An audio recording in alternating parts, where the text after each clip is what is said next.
afternoon and welcome to another interesting episode of League of Extraordinary Nigerians. I'm Onyi Sunday. It's a pleasure and honor to be here with you once again this hot Thursday afternoon. Well, I'm sure for those who have been tuned in and locked on since 4 o'clock, you heard that introduction. You know who we have on the show. This is a show where we bring you extraordinary Nigerians doing amazing things for humanity, for their community and society at large. And today we have the exceptional Dr. Bizzy Adeniyi. For those of you who do not know who she is, you're going to hear about her in a couple of seconds in this report. After the report, I'm going to introduce my second guest to you.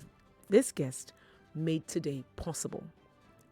She made it possible for me to travel to Minna to tell this story. If not for her, I'd probably be talking about something else on the show. So let's just listen to this report so we can get a better understanding of who we have in the studio. I'll be right back in a bit.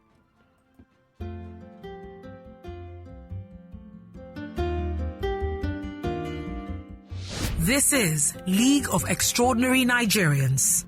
Saw a man, the children had measles and there were no drugs. I just had to write it for him. I didn't know he couldn't afford the drugs. I think he was a gardener then. I met him another time and I was asking for his children. He said he lost both of them until well, and he couldn't access the drugs. So when my husband moved to me, I just decided, I said, if I go into private practice, I might be able to help more people than being in the public sector.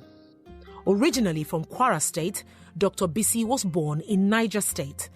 Her father, who was a headmaster at that time, supported her and got her a building to kickstart her mission to cater to the underprivileged in society. When we started the clinic, the first people that we really impacted on were the blind people in the society. I just noticed that they were coming and I said, well, we blind people, on the street who attend our clinic, we could just do it for them, maybe free. At that time, drugs were cheap, everything was cheap. But as time goes on, we started saying, we can't afford it, so we started giving them 50%. But for now, the 50%, I guess, were still much for them. So anytime they come, they access treatment, I will just allow them to go. Her motto is to treat before payment. In most cases, payment is hardly ever made. She says that shouldn't be a death sentence. Our vision was to just give, quality care at minimal cost. And that's what we've been trying to do. Because when you go into things like this, you must know who your patient, who do you want to serve. Is it very rich or the less struggling? We made up our mind that, let's treat in the less struggling. Dr. Bizzy's sacrifice hasn't gone unnoticed. Dr. Bizzy is a very good doctor. We have been together with her for more than 15 years. And she's very kind to her patient. And even you come to her clinic without money, if you are a customer to her, whether you are not a customer to her, if you behave very good to her, she will consider you and she will treat you very well. Dr. Bizzy's achievements as a doctor isn't what makes her extraordinary. As a widow and grandmother, she figured it was time to realign her priorities. Driven by the passion to save lives, Dr. Bizzy over the years adopted 13 children, some from the age of 3. Basically, most of these children came from my patients who will look at me and said, I want my child to stay with you and you help me send them to school. One of them the mother approached me and said the father would like to marry her off. She just finished her GS3 and said, you can help me with the rest, because the father said he doesn't have much money to continue with her education. The children who see each other as blood relatives attended private schools at inception. Mommy, thank you for being there for me since the day I was born till today. Thank you. I'm presently in SS3 now. She has paid all my school fees. I just want to say thank you to her because she has been the best. Sometimes when I remember about how she took me since when I was 3 years old, it makes me to cry because I've never seen someone like her before. And I just wish that when I'm grown up like her, I'll also take in children so that I can also care for them just the way she did for me. While Dr. Bisi has changed the course of destiny for these children, 9-year-old Tanko's story is the most inspiring. Born blind, fatherless, and with a mother who sells firewood in Kwara State, no one ever thought Tanko's fate could change for the better. So I saw Tanko and I asked the mother what happened, because I just looked at him, I saw cataract in both eyes, and he was always holding the mother's clothes, following her back. And mother now told me that he's been like that since birth. I said, have you taken him to the hospital? She said no. She said no. I said, well, they've been using the native one. I said, I think I can help him. And I took him to one of the ophthalmologists. I said, if you can help me with this. He said, no problem. So they operated on one eye, and he could see. And everybody was happy, and he told me he wanted to go to school. Tanko says he wants to be an engineer. For a child who had been completely blind for 8 years, he narrates his life in the dark. I was not happy when I was in town. Mommy brought me to her house and gave me sight. She taught me how to kneel and pray. I thank her and may God bless her. I was in the dark. Everywhere was dark. I wasn't happy. When I was blind, on my way to church, I would trip and fall while walking with my friends. Now I can see very well with one eye. With one of the foster kids about to gain admission into the university and a couple more set to leave secondary school next year, Dr. Bizzy is hopeful things will get better to enable her provide her children with a better future. I just think there are some things personally you have to drop. Like, I know the quality of life I wish for myself. I just have to drop some things to be able to do other things. You can't continue to wear expensive things. There must be your priority, and that's what I have been doing. I know the education of these children are very important, because you are not changing one person. They are going back home to impact life on their family. So, you just have to, it's my passion. I just said I have to do this. That was League of Extraordinary Nigerians, every Thursday at 4 p.m.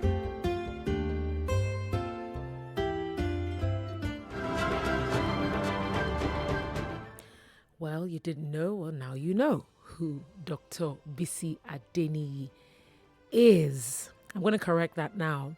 So she has 11 children with her, not 13. Apparently, I think the extra 2 is coming from me, myself, and I to actually make up that number.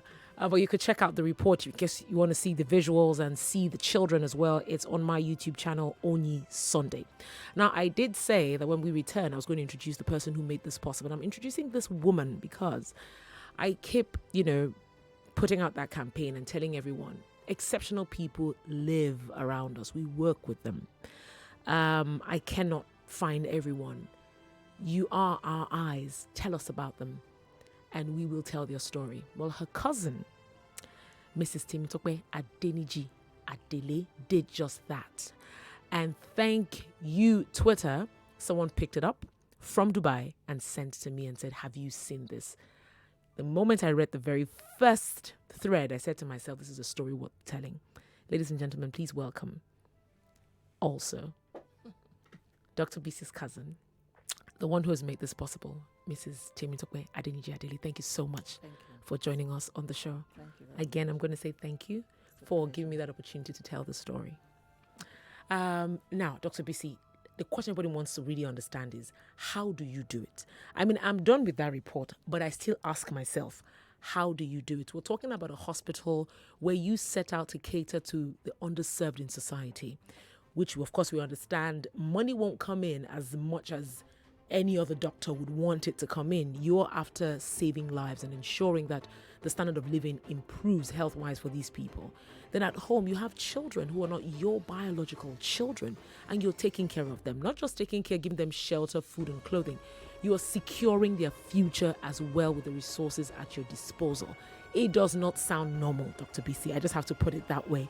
How do you do it? And why? Go ahead. Good afternoon, everyone. I'm so sorry I lost my voice. It's a passion, and a friend of mine told me it's a gift from God. And I just, it's good to look around you and see what you can do. I don't like looking around me and seeing where I could help and not helping. That has been me since childhood. Now, I grew up, my dad, though started as a headmaster, was a professor. But I just thought that education is the key to everything. I started this thing, like she said, when I was working in ABU. And I saw unnecessary deaths due to, poverty. That was when I made up my mind to go into private practice. Apart from that, taking children into my home, I grew up with other children in my home. My mother did that. So, and I think I have inherited that from her. We grew up with other children and she treats everybody alike. She treats everybody alike. And the same thing with my dad too. All children in the home are treated like from the same womb. So that has been my background, and that has been my motivation when I started. I didn't know they would get up to 11, but they just kept on coming. And how many did you start with? I started with 3. And now we're 11. And now they're 11. And people kept telling me, it's not okay, there are too many. What are you doing? But I have a big house.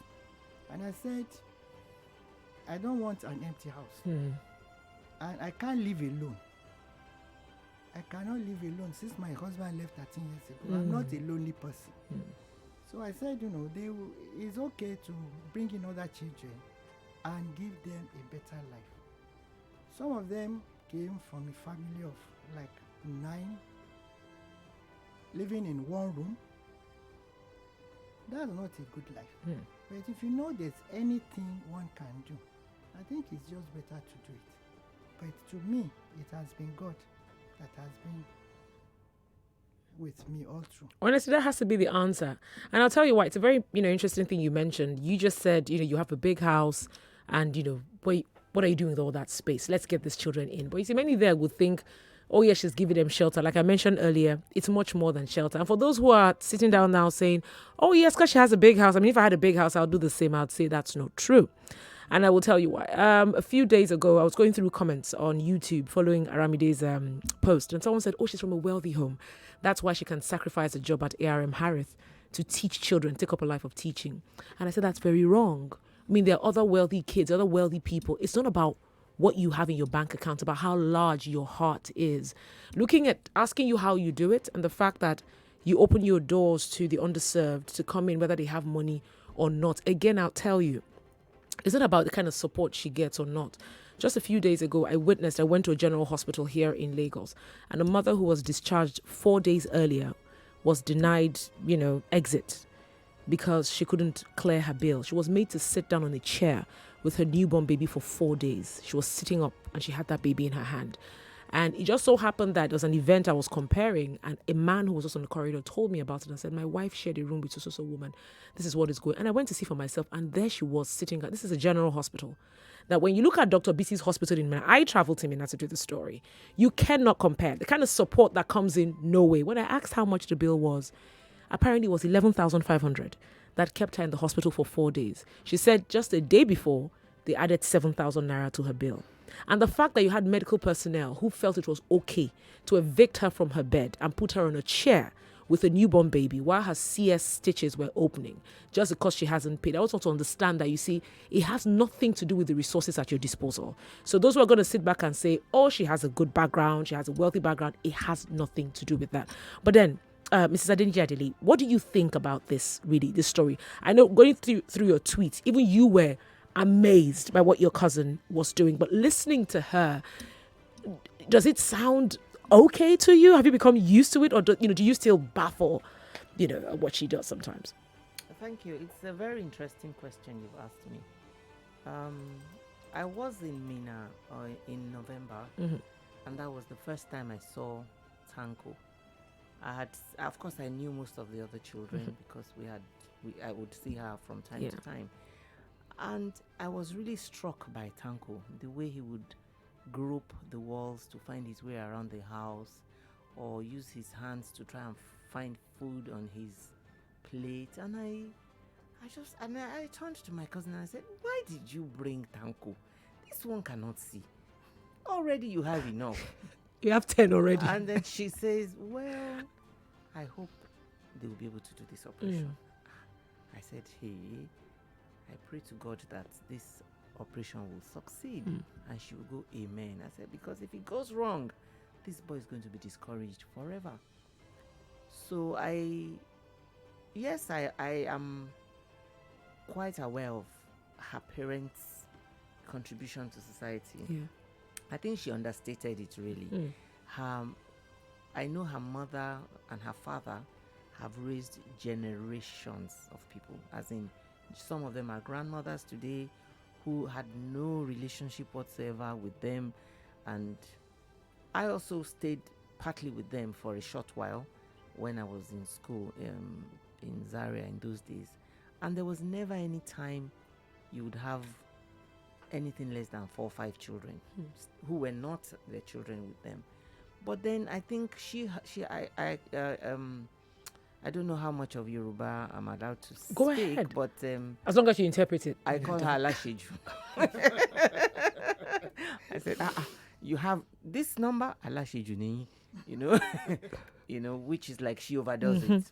But the amazing thing really for me is that she has a heart large enough to accommodate all of them. I agree. She loves all of them. I agree. She scolds them at the time she needs to scold them. She hugs them at the time she needs to hug them. She sings with them. She plays with them. They are so trained and regimented. They know what to do in the morning. I agree. The person who is to sweep knows what to do. The person who is to clean the house knows And what everyone, to this do. is not a lie. I mean, I agree because when I went to cover the story, she gave me a room to sleep in. She saved my small journalist money from going to rent a hotel. And trust me, my room was clean. They were always knocking, what do you want? And I said to myself, what hotel will do this?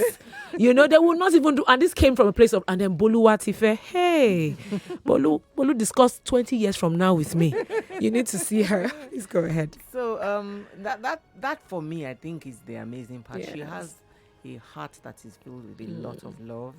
And I know that also that she doesn't have like a vault full of money, but she just gets by. It's a good thing you mentioned that, talking about not having everything she'd want, because I visited Dr. Bizzy's hospital, and in all honesty, look, that hospital is in dire need of attention. She's doing the best she can with the resources at her disposal, but you understand that when you're catering to that class of people where payment is not guaranteed, where you understand that those who are coming are those who cannot afford 2 meals a day, you will understand that aesthetics are the last thing you can ever think of. And I'm hoping that for everyone who's listening there, it's not about listening and saying, I remember speaking to a friend of mine and she said, I knew Dr. Bizzy's hospital from when I opened my eyes as a child. And I'm saying, look, you're highly placed where you are now. It is much more than wow. We're going to open up our phone lines now. It's not a time to sound like ambulance. Like, we need to do more than go, wow. We need to ask ourselves questions. How do we encourage these people? Let's not come up with a narrative of, this is what government needs to do and what government does not need to do. We know what government needs to do. We know what government has not done. But for those who are saying, what can I do to make a difference? We have to encourage them. Dr. Bisi, do you have anything to say just before we open up our phone lines for quick calls? Oh, she's so warm and huggy and everything. And she's quite emotional as well. All right, Chukudi, let's have our phone lines open. These are the numbers to call.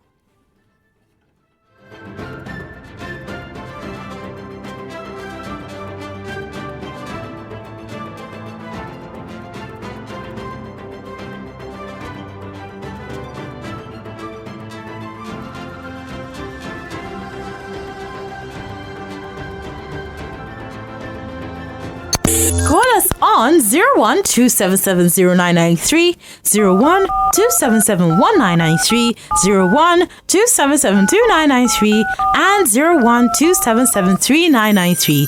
This is Nigeria Info. We are listening. All right, expecting those calls to come through for you to, if you have questions for Dr. Bizzy. And remember, you are also watching live on Facebook as well. For those who just heard the report, for those who also watched the report on YouTube, Dr. Bizzy is right here. And of course, Mrs. Temitope that you see on Twitter is also here too. Hello, good afternoon. Your name, please just get straight to the point. Thank you. Akin calling from Acton in Ogun State. Go ahead, Aki. I think if we are all like this in this country, mostly our leaders, Nigeria will be heaven on earth.